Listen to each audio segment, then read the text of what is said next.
We need about another 500,000 tonnes of lime to be spread, and I believe it's needed on the beef farms of Ireland. We will have fields green 365. They will turn fields inside out, and that will drive grass production. For every €1 you invest in lime, the payback is about $4.50 in extra grass. Hello and welcome to the Beef Edge, the Teagasc Beef Podcast, for all your latest news, information and advice for Irish beef farmers. I'm Catherine Egan, and on this week's episode, I'm joined by Mark Plunkett from the Signpost Programme to discuss soil fertility and planning for the year ahead. Mark, before we start, can you give an update on the current situation of soil fertility on beef farms nationally? Yes, in terms of soil fertility nationally, I suppose one of the big things there, Catherine, is that soil pH. We still have a lot of soils that are in need of lime, and also in terms of P&K, little is happening.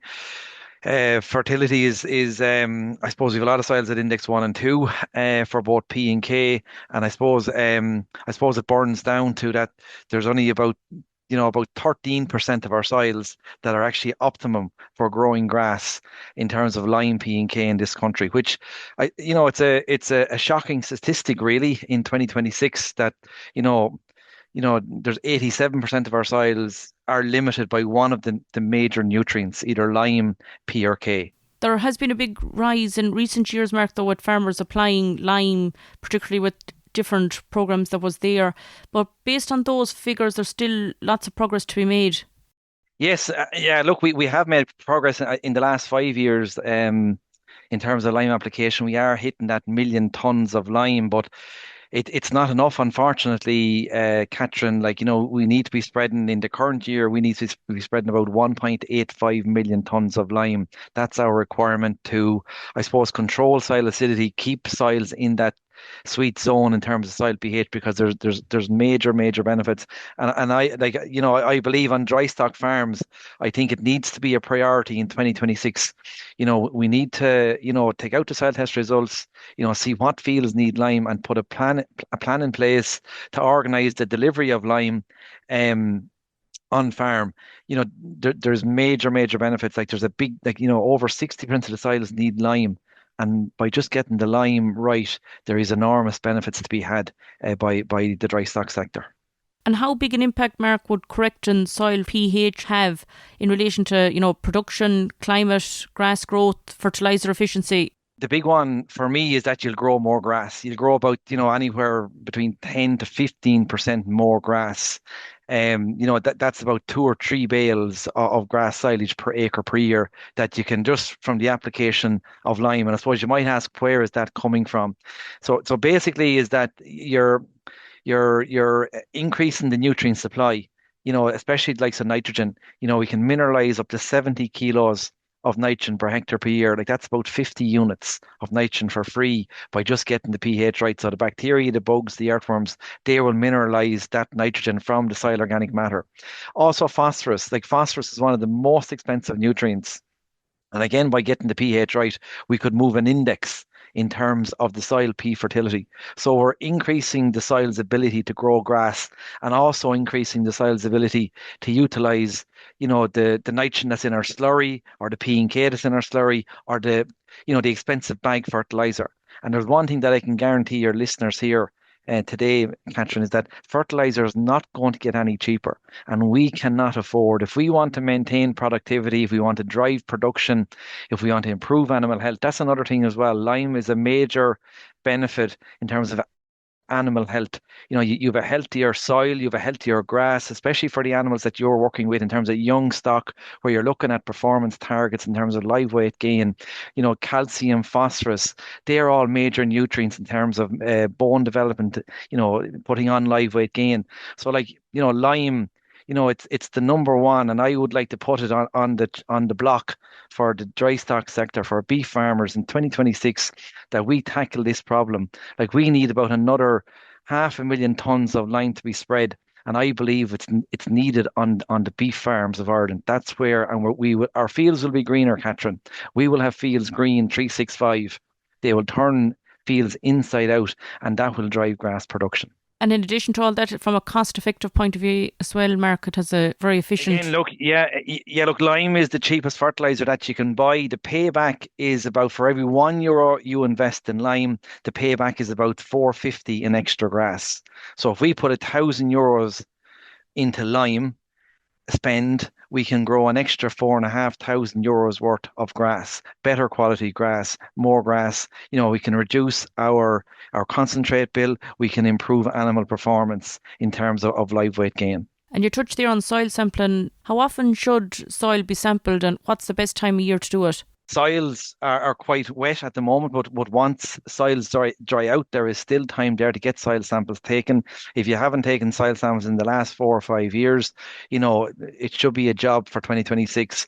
But once soils dry out, in the next number of weeks, there is still time there to get soil test results and see what's going on around the major nutrients on your farm. I suppose sometimes the soil results come back and then it kind of stagnates at some stage on farms. Once the soil sample results come back, what should farmers do then to optimise the amount of fertiliser and lime, etc., that's been applied in 2026? Ideally, you should prepare a fertilizer plan. Get in touch with your local advisor, your private consultant, get a fertilizer plan put together.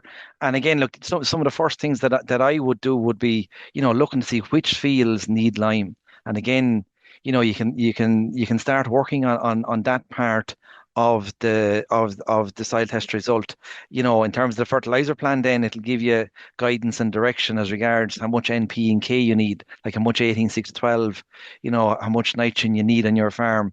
And again, you can get a tailored plan on a field by field basis as well to, like fertilizer is now very, very expensive and we want to use it as efficiently as possible. I suppose thoughts on farms in the coming weeks, Mark, will be focusing on the first round of nitrogen. When is the right time to apply nitrogen? What soil or weather conditions should farmers be looking for? As the days are getting longer, as soils warm up, as field conditions get better, you know what I mean? There will be a requirement there as the grass wakes up, and it's very much linked to day length. As the days get longer, you're probably, once we move into that, maybe that third, fourth week of February, depending on the part of the country that you're in, you could be thinking about getting out a small amount of nitrogen, maybe, 15, 20, 25 kilos of nitrogen, something like a half a bag of urea. And I suppose the fields then, it's the drier fields, Catherine, it's the fields possibly that have maybe been recently reseeded, or the fields with a better soil fertility. I suppose them are the fields that you would be targeting, maybe where you're going to let stock out initially to get some grass going on those fields. But again, try to match the timing of application to when, growth is starting to kick off there.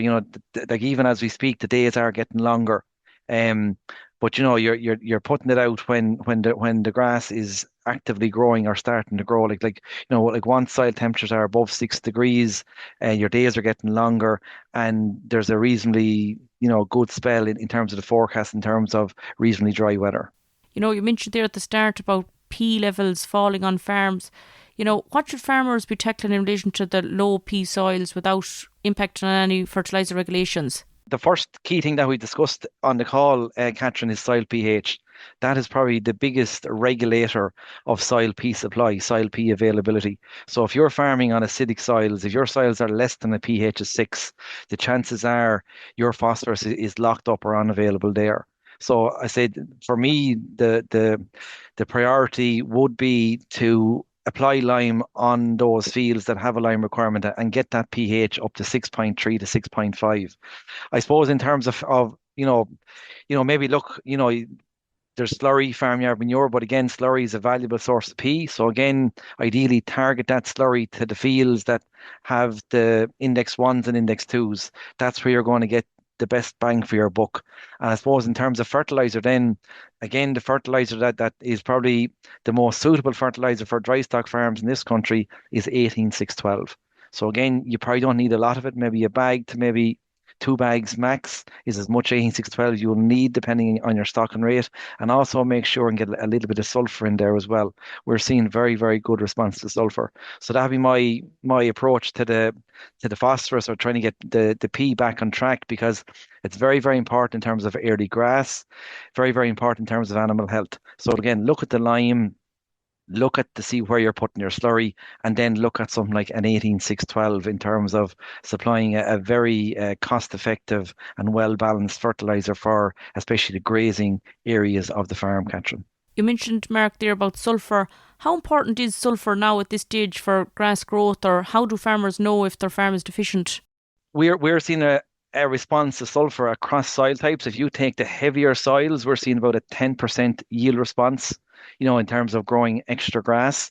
On the lighter soils, then, if you think of your oak park soils, your moor park soils, the sandier soils or the lighter soils, we're seeing up to a 43% yield response. So sulfur is very, very important in today's world in terms of improving the utilization of nitrogen, that's in your slurry and that's in the bag fertilizer that you spread. And in terms of timing of application, Catherine, we're probably talking on the drier soils, you're talking the month of March, sort of between March and June. And then the heavier soils is probably between April and July. It's the most, I suppose, responsive time of the year to apply sulfur. That's great, Mark. You mentioned there, about applying slurry and the value of K.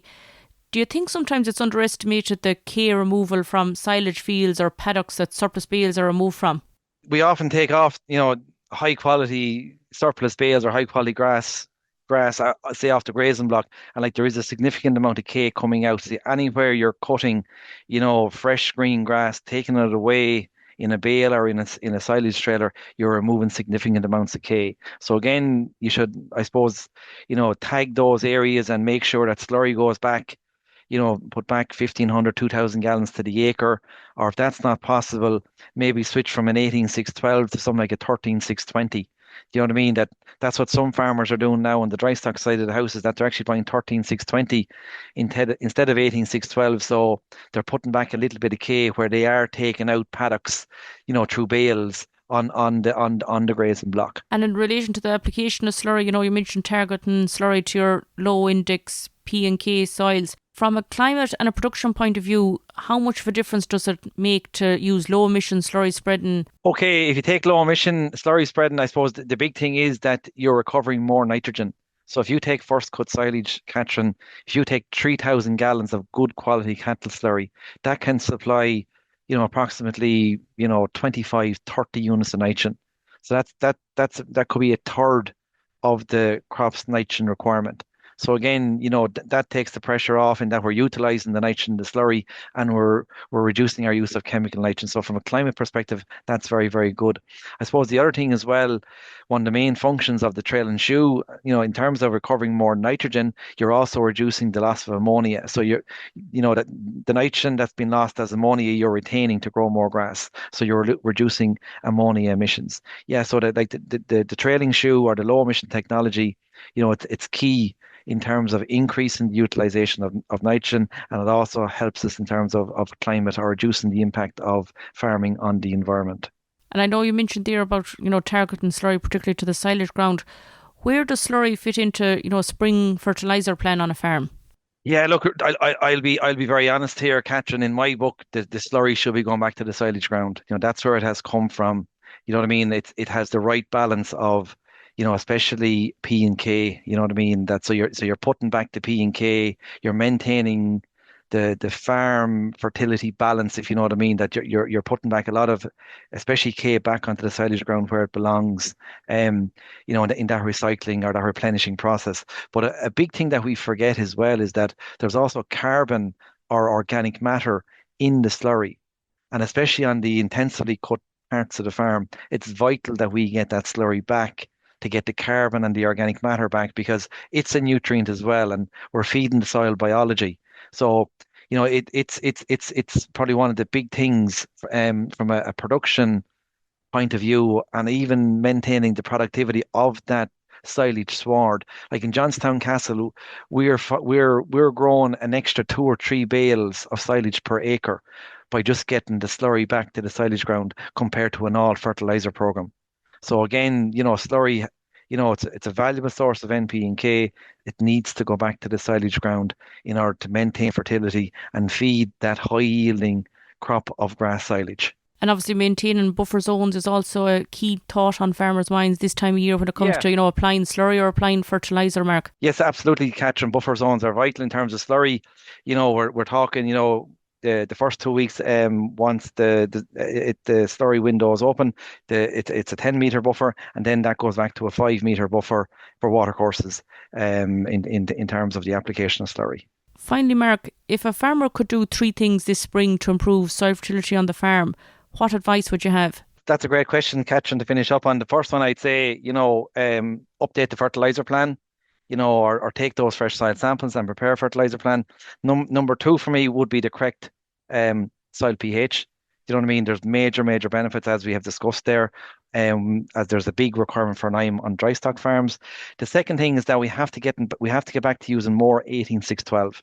Again, it's the best value for money. It's ideal for drystock farms, especially in the grazing area of the farm. Also, make sure get that little bit of sulfur in with the 18-6-12. And finally, Catherine, I'd say account for the nitrogen in the slurry. Again, that can help reduce fertiliser bills. It can help to reduce the impact on in environment, and get that slurry back to the silage fields. That's where it belongs in terms of ensuring a good crop of grass silage in 2026. That's great, Mark. Thanks very much. Okay, thank you, Catherine. That's all for this week's episode, and my thanks to Mark for joining me on the show.